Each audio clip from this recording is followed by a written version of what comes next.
Muri yeZimbabwe makadiko kumatima nenyika kwese kwese kwa muri zita ndinonzi DJ T1 tiri pano pa Tichkach MTV apo patinobata nyaya dzakasiyana-siyana dzinoitika mumatunhu atigere pamwe chete neakatikomberedza. So nhasi ndauya panapa ndine nyaya yandakanzwa yaitika pamurewa apa. Pamurewa zviri kunzi pakaitika mashura nezviratidzo zvisati zvakamboonekwa munyika ino yeZimbabwe. Zviri kunzi pane vanonzi madzibaba Maikoro. Madzibaba Maikoro vari kunzi hanzi ivo wakamutsa munhu enge afa. Ndo chokwadi, ndo manzwiro andakazviita. Saka so tichitarisa isisu munyika yedu yeZimbabwe hakuna munhu vandakambonzwa ainzi akambomutsa munhu akafa ameno kana variko, but mukutaurwa kwenyaya iyi zviri kunzi venge varipo wakakatyamadzika nazvo nekuda kwekuti munhu enge atofa zvechokwadi, vanhu vakutochema kutoti varasikirwa nemunhu. Asi paakadainzwa madzibaba Maikoro wakasvika ipapo vakaita zvavakaita, wakatanga kunamata munhu akamuka. Saka so ndiri kuda kuti mumbonzwa zvakaitika kune venge varipo, asi mutsvagiridzo yandakwanisa kunge ndichiitawo inini kuti ndinge ndichiziva madzibaba Maikoro vari kutaurwa ava. Ndaita tsvagiridzo yekuti ndinge ndichikwanisa kuvaziva, but chazondishamisa ndechekuti mwana mudiki chaizvo mufunge. Saka zvabva zvandipa pikicha yekuti simba raMwari harina mhosva kuti munhu mukuru kana kuti mwana mudiki, rinongoenda parinoda. Saka so zvinhu zvakatyamadza veruzhinji nevemunharaunda mamurewa imomo. Saka so ndinoda kuti mumbonzwe petenge tiri kuita tsvagiridzo yekutsvagiridza kuti ichokwadi here kuti madzibaba Maikoro wakanamatira munhu akamuka. Saka tinoda kuti timbonzwe maaudio etenge tiri kutaura navo. Halo. Makadi baba? Ndiripo makadiwo. Ndinofara zvangu mukutaura navamakoni. Mambobva kufonera nemukomana afonera madzibaba akakuti wauye kumba kwako nemwana wenyu. Ndo chokwadi ichocho, ndikatombogarira ndikaona nguva yacho inenge yandirekera sekumba kwandandabva kure. Alright. Saka ndatokumba kwaMukarakate. Ndatobva kwaMurehwa kure ndatokumba, sevanhu tinge tiine motikari yedu zedu tabva tangoti nguva zvayapfuura ngatidzokere kumba. Saka zana ndichikumbirawo baba ndizive kana makasununguka. Ndachida kuti mungonditsanangurirawo zvaitikawo kuzosvikira pakumukawo kwaitawo mwana wenyu uyu. Munoonawo zvazvinoita pamupacho vanhu vanogona kusanzwisisa kuti Mwari vanenge vaine simba ka. Saka zvazvakanakira kuti mimi mukazvitsanangurira murimi zvinopa kuti chero iniwo kana kuti mumwe munhu anonzwisisa kuti zveshuwa pashanda simba raMwari. Ichokwadi, handingatsanangure zvangu zvakawandisisa, asi zvakatowanda nekuda kwekuti uduku hwazvo uduku hukuru. Ndizvozvo ndafonerwa inini kumatutiri okoko dzeusiku, achitaura mukuwashane, achitaura kuti ndakanetsana naadzimai kuma8 okoko dzenezuro kusvikira vakakikirisana kwavanhu kwemukadzi nemurume vanenge vari wairi. Mukadzi achibva angoti zii kuma8 kusvikira panguva yatafonerwa tichizomhanya usiku ihwo kuzotsvaga mari, kuzomuka kwekuseni kuzowana mari, kutenga petrol kwakuzopinda mugwagwa tazosvika iko kundofunga kumapasi 10 pasi 11.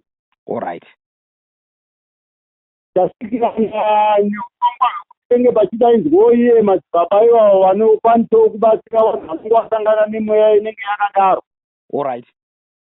Vachibva vasvika nemotikari yavo vongwatodharekita kuti uyai pakati kusvikira vasvika nemotikari yavo vachibva vangoti hatipinde imba macho. Bva tapinda mba macho imomo.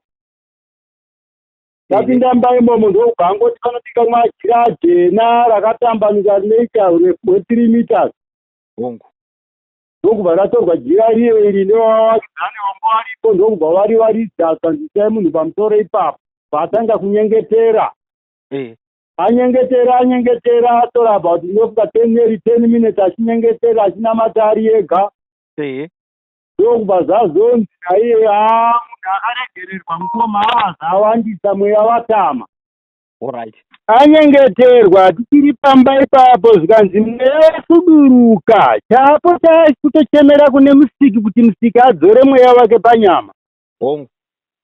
Saka handei naye kuzambara kwatinonamatira, kubva atakurwa bvaiswa motikari, inge pasina fambike netsoka, iye wacho anga ari munhu wekutotembedzana kunge makatakura bhoksi. Maenda kumasowe kwamurehwa ikoko?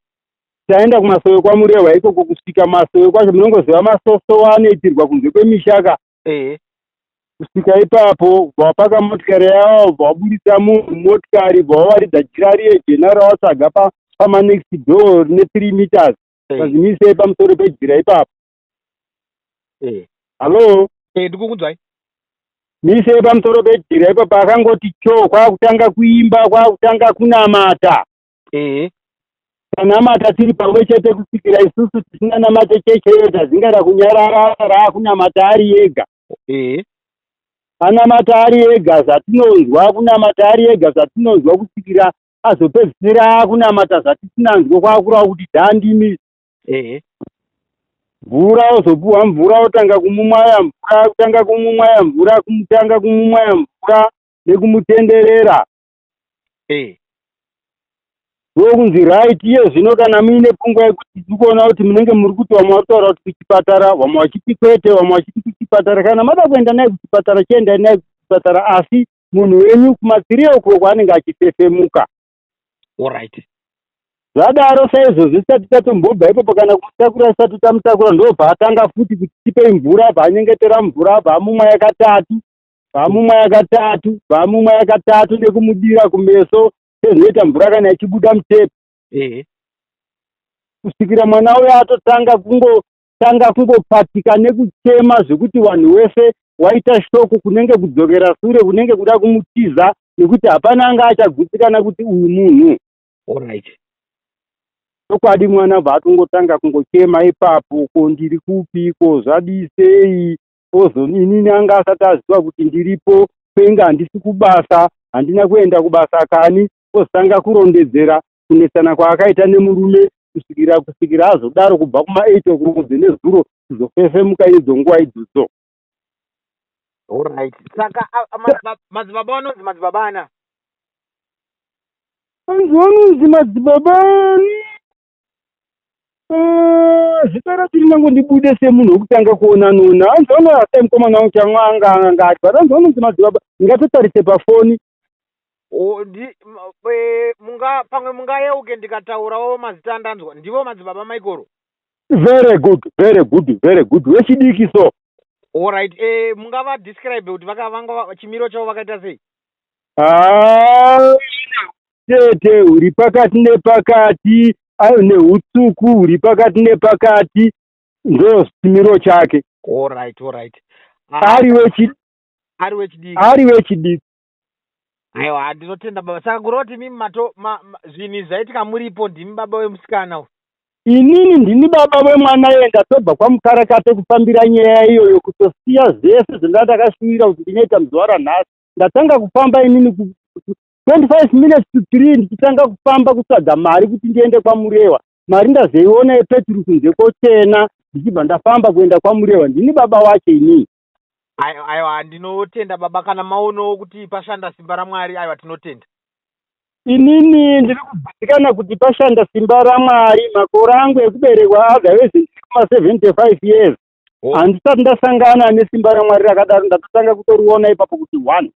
Aiwa, ndinotenda baba. Zvisina kuti mapipi kana kuti kudii, kubvunza denga sezvazviri, achikumbira kuna Mwari, zvaunobva kutsikana kuti haasi machiripiti, haasi mashura. Sezvinhu zvaitika muchiona icho kwadi. Aiwa, ndinotenda baba, maita basa. Zvakanakai. Ndatenda. Teachcat MTV inokupa nyaya dzakasiyana-siyana dzinoitika mumatunhu atigere neakatikomberedza, dzinotyisa, dzinovhundutsa, dzinokatyamadza pamwe chete nedzinosetsa. Kuti musarasikirwe nenyaya idzi, munoenda paYouTube channel yedu Teachcat MTV, mondo subscribe ipapo, musakanganwe kulaika pamwe chete nekushare, musazokoshiwe kupfanya kabhatani ako ndokabheroka kuitira patinokanda chinopisa munoyeuchidzwa. Teachcat MTV tinodzifamira. Dojibondora, Dojibondora,